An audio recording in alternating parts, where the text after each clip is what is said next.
it can be a much more difficult thing to do when sometimes that default position is, okay, I'm just going to, sacrifice my lifestyle at the expense of everything else.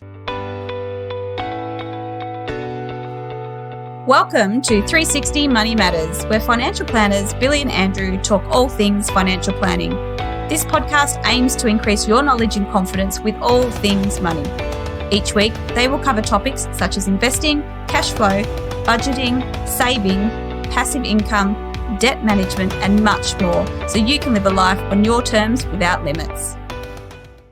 Hello and welcome back to another episode of the 360 Money Matters podcast. I'm Billy and I'm joined by my co-host, Andrew. Bills, here we are back on the radio waves, as you would say. On the wireless. Andrew, favourite time of the week, talking to everybody about a whole heap of stuff that we talk to people about day in, day out.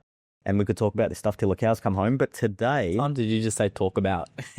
Talk to people about what we talk about? I don't know, probably a lot. A lot. No, I'm excited because I really like this topic. I think it's going to bring... I know it's going to bring a whole heap of value to our listeners and our viewers. Andrew, we're talking to everybody today about being asset rich but cash flow poor. All right, so we've all heard that saying. It's been thrown around a million times. We see it in terms of the conversations that we're having with people when we're looking at their personal financial circumstances. Let's dig into it. Andrew, what are we talking about? Asset rich, cash flow poor. What are some of the things that we should be thinking about? Let's go. Yeah, I think really, defining what it is kind of the first point, because it seems like it should be two things that don't really work in conjunction with each other, but it's actually very, very common. Yeah. And essentially what being asset rich and cash flow poor means is that if you look at your own personal balance sheet, or if you look at, let's say, all of the assets that you have, that is a significant level. So you've got, a big amount of wealth when you value all of your assets. Mm-hmm.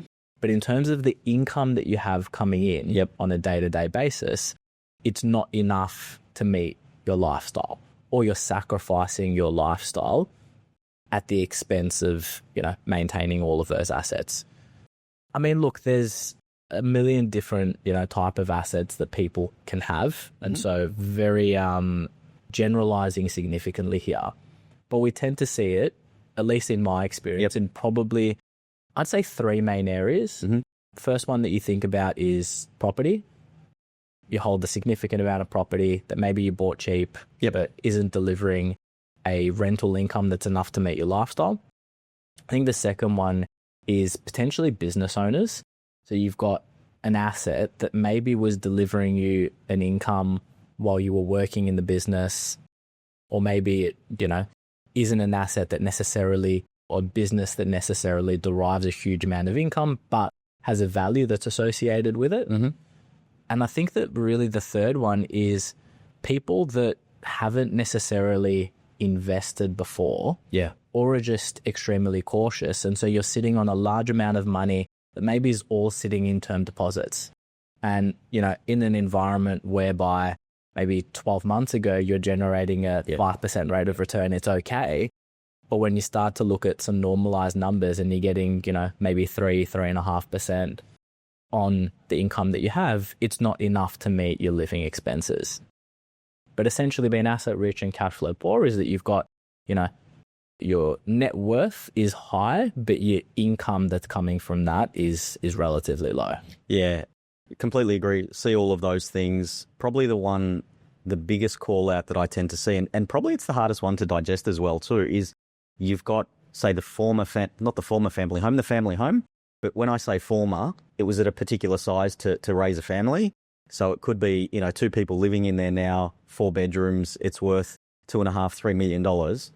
So you've got the asset, but you don't have any income associated with it because you don't generate income off your owner occupier. So looking at that and going, okay, what do we then do? Because if you then think about the risks associated with being asset rich and cash flow poor, it's that you don't have enough income. Well, in a really bad example, you don't have enough income to meet your expenses. So you kind of feel like you're struggling sort of day in, day out, or you don't have the income to meet the type of lifestyle that you want. So a lot of the times we tend to look at this and go, okay, with some restructuring, you can do that. In that instance that I used before, it probably means downsizing the family home, which comes to the part about not necessarily being digestible. because, maybe people don't want to do that. And then we also come across the challenge as well too, is basically people wanting to keep their assets potentially for a legacy. But then you've got this mismatch of saying, okay, you don't have enough income to be able to meet the lifestyle that you want now, but you want to make sure that you've got a legacy to leave to your family. So you've got competing priorities, and helping people talk through that, realizing which one is the most important. Generally speaking, from my preference, we tend to find some middle ground, and that's the way that it, turns out most of the time. But one of the risks and one of the challenges, other than not meeting your living expenses or having income to meet the lifestyle needs that you've got, is the rising cost of living. So, we've gone through a period where we've seen an acceleration of that. It's obviously calmed down now. Inflation is, we'll say it's under control for now. But if you're in a position where you're not getting the income that you want and everything is getting more expensive, it just adds more pressure. So it exacerbates the problem. And I think that when you look at it, inflation can increase expenses, and that's, one significant aspect of it. But you even look at things like the additional land tax that was put on the Victorian investment property owners, which we haven't ragged on the government for a little bit. So maybe this is the point in time. But in all honesty, the impact that things like that have to you when you're already in a position where you're asset rich and cash flow poor is so much more significant. But then also the opportunity cost. Mm-hmm. So yes, there's, I can't meet my living expenses, but all too often we sit in front of a client that's maybe been retired for, a little bit, and they haven't traveled. They haven't done the things that bring them fulfillment in the early years where they've been fit enough and have the capacity to do so. And you're now at a point in time where they maybe have missed out on, being able to go on holidays because maybe one partner is now, experiencing some ill health. And so there's the opportunity cost of not being able to enjoy the fruits of your labor. 100%. So that's a really big thing that we see all too often. And to, go back to your example, I've seen clients that, hold a $3 million property, and the expenses to maintain a $3 million property are relatively high, but they're on age pension government support. And it's crazy. It sounds like it's crazy, but they're trying to preserve an asset for their kids. But at the same time, they're completely sacrificing their lifestyle and their enjoyment for their kids. But you look at it and you say, your kids are going to be fine. Yeah. Let me give you an example. I started smiling as soon as you were saying that. So let's use an example, because the thing that I often hear is that we want to get the age pension. Okay, so if you think about maximum age pension for a couple with their own home, what are we talking about? 45 grand a year, right? Let's just say you've got a $3 million house and you can't generate any income from that. So the only income in this instance is the age pension. The family home is not counted towards the assets test for Centrelink purposes. So it doesn't matter what the home's worth. So you look at that and go, okay, you're living in this fantastic house. It might be, quite expensive to run and maintain. Generally speaking, we tend to find that with the bigger houses, there's more maintenance and bits and pieces, but you're getting 45K, right? As an example. We look at that and go, okay, if you downsized and released some of the equity, let's say you sold that place for 3 mil and purchased something for 2, you're still going to have a pretty damn good house, right? You take that $1 million, you invest it, you generate a rate of return, you're probably going to be doubling the amount of income that you've got. And when I say that to people, they don't focus on the fact that, hey, with twice the amount of income, we can basically do whatever it is that we want. They look at it and they go, oh, but we want to get the age pension. We paid our taxes all of this time. And I'm like, I get it. I understand all of that. But just think about the impact that it's going to have on your lifestyle. Yeah. And, there's no point in living if you can't feel alive, right? James Bond quote, or from a movie. But that's the truth. Yeah. And I sit there and it just seems to be this thing, one with the age pension, and two, the other thing is also with property as well too. I get it. People don't want to sell their property because they feel like, they're giving away all of this hard work that they've done. But you need to take a realistic stance on it and look at the income that you're going to have, because that's going to directly impact your lifestyle, external to health and, all of those other things. But the amount of money that you've got is definitely going to make a difference. So we see it all of the time. Andrew, strategies to unlock cash flow. I mean, I spoke about the downsizing one. That's pretty obvious. What else is there? Yeah, so downsizing is obviously one. Some of the other considerations, which maybe we're not really huge fans of, but it's still an option. You still do need to consider it. Looking at things like maybe a reverse mortgage. So if it is in that owner-occupied property and you don't want to liquidate the property, maybe it's taking out a reverse mortgage and utilizing that to be able to release some equity out of the property. Maybe it's, drawing out lines of credit. So those are probably the things that are an option. It's not our default position, and it's usually not the position that we want to land on, because from a financial perspective, it's probably the worst case scenario. Normally, the consideration is selling and redirecting your assets into income deriving assets. Yep. Yes, you need to balance out what are the tax consequences. Is there going to be a significant capital gain? Is it better to sell one particular asset versus another? Is there an option to, sell the family home, not pay any capital gains tax, move into an investment property so you're not paying stamp duty again? But looking at all of your options so that you can redistribute your assets to be able to derive you an income. Yeah. And this is the thing with property, particularly in, we'll talk about Victorian property. I know that yield can sometimes be a little bit different in other states. We're massive proponents of property. So we are frequently talking to clients about buying investment properties, upgrading their property. So I don't want this to come across as though we're, financial advisors that just say don't invest in property. Not at all. It's a fantastic asset class. But the main benefit of property is to grow your wealth. It's not to give you an income. So yes, you can leverage and borrow against property. Property, has the opportunity to grow and grow quite significantly, and it will increase your wealth. But as you start to get closer towards retirement, you consider, and let's go to that example, right? $1 million property. Maybe that $1 million property is giving you 35 grand a year in income. It's usually outside of superannuation. So, depending on how it's owned, maybe there's some tax on that income. But in addition to that, there's also some land tax that's associated with the property. There's also rates. There's also water. There's also repairs, maintenance, maybe agent fees. If you want to go on a holiday, you can't, sell a portion of the property and go on a holiday. You need to, only survive off that fixed level of income. So maybe what you're left with at the end of the day is 20 grand a year, 25 grand a year. 25 grand on $1 million asset is 2.5%. From an income level, that's extremely low. Better off putting it in a term deposit or an online savings account. And in that, you can take some of the capital out if you need to, do something, and you don't have any of the headaches associated with property. So what we tend to see is, and maybe you're not doing this unless you need to, right? So if you've got property and super and other investments, then great. You'll take that lower yield because you're maybe not earning as much of an income out of it, but maybe that's the legacy asset. Yeah. Maybe that's what you're leaving behind to your kids. Maybe you're trying to not, incur a capital gain.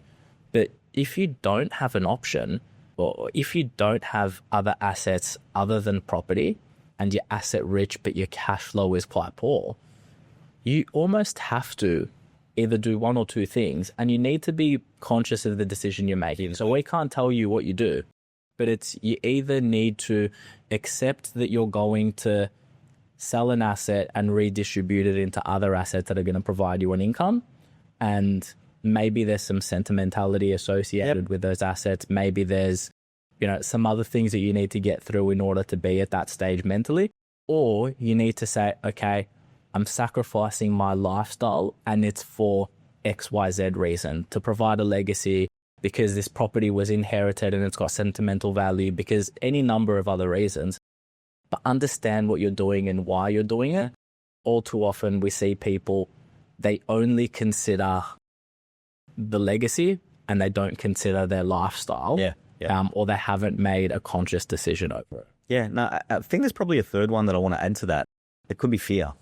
So it could be driven by, hey, I don't want to downsize and release that equity and put it into the markets because I feel like I'm depleting assets. So I'm happy to sacrifice my lifestyle to receive the pension because it's a level of security and I know that I've always got the roof over my head or whatever it may be. whether it's rational or irrational doesn't make any difference because it's real for that person. But I see a lot of this, and it's published in the media as well too, around specifically retirees not spending enough of their retirement savings before they check out. Yeah. And I think a lot of that is driven by, hey, we're not sure how much we can spend, because I think the worst thing that you could do, especially as you age and, sort of become a bit more vulnerable, is worrying that you're going to outlast your money. And then you go, okay, what do I do when I'm older, and I don't have financial resources? I'm basically just left to the devices of whatever support the government's going to give me. Yeah. So I think, fear is definitely one that's in there as well too. And so that's why, look, in all of this, yes, it's a lot easier said than done. And it's a lot easier to, talk about this and maybe practice it's a little bit different. But getting an understanding early and knowing where you're going early is the best thing that you can do. Because if you are needing to liquidate assets, if you are needing to take drastic measures at the end, there's going to be some tax consequences. There's going to be limits as to maybe how much you can put into super and put into a tax-free environment. So doing so earlier affords you more options from the financial perspective. I think the other thing that it does is, coming to your point, it gives you an understanding. You know how things work when you're doing it slowly over time and you're more comfortable to make those decisions, versus you've gone one particular path your entire life and now all of a sudden I need to, completely change direction at a point in time where you don't have income coming in from your regular job and you may be feeling more vulnerable than you usually are. It can be a much more difficult thing to do when sometimes that default position is, okay, I'm just going to, sacrifice my lifestyle at the expense of everything else. Andrew, the more I'm listening to this, I think that, what we advocate for is getting advice and doing it early, so then you're not in that position. Because the worst thing that you can do, I think, is getting to that position. You've gone and lived, your entire working career, working hard, building up money, building up assets to then provide for you in, retirement, so to speak. And then you get there and then it's not what you expected. And then you're basically just stuck in the four walls at home because you're worried that you can't afford to go outside, because every time you go outside, you're going to spend money. Yeah. Right. So I think starting early, having a chat with a financial advisor, figuring out what that looks like, what's possible, and start working towards it and putting a plan in place. Because, I think the difference, health stuff aside, but I think the difference in lifestyles that I see of people that can do those things that they want to do, and it doesn't need to be anything significant or outlandish. We want to fly overseas every 6 months and all of this sort of stuff. It could be something as simple as, hey, I want to go out for dinner and I don't want to have to worry about needing to go on, a Tuesday night because that's when the specials are, because that's when I can only afford it. Yeah. I want to be able to do that stuff without needing to think twice about how and where I'm spending my money. Yeah, absolutely. Bills, I think that covers it off pretty nicely. So thanks again for another great podcast. Thanks to all of our listeners and our viewers. If you got some value out of that one, like, subscribe, share with any family or friends that might be in that position. And we look forward to catching you on the next one. Thanks. Thanks for listening today. If you have any questions on what we talked about or would like to have a chat about your money journey, visit us at 360fs.com.au. The information in this podcast is general in nature and does not take into account your personal objectives, financial situation, or needs. It is not financial, legal, or tax advice and should not be relied upon as such. You should consider whether the information is appropriate to your circumstances and seek professional advice before acting on any of the information provided. Past performance is not a reliable indicator of future performance.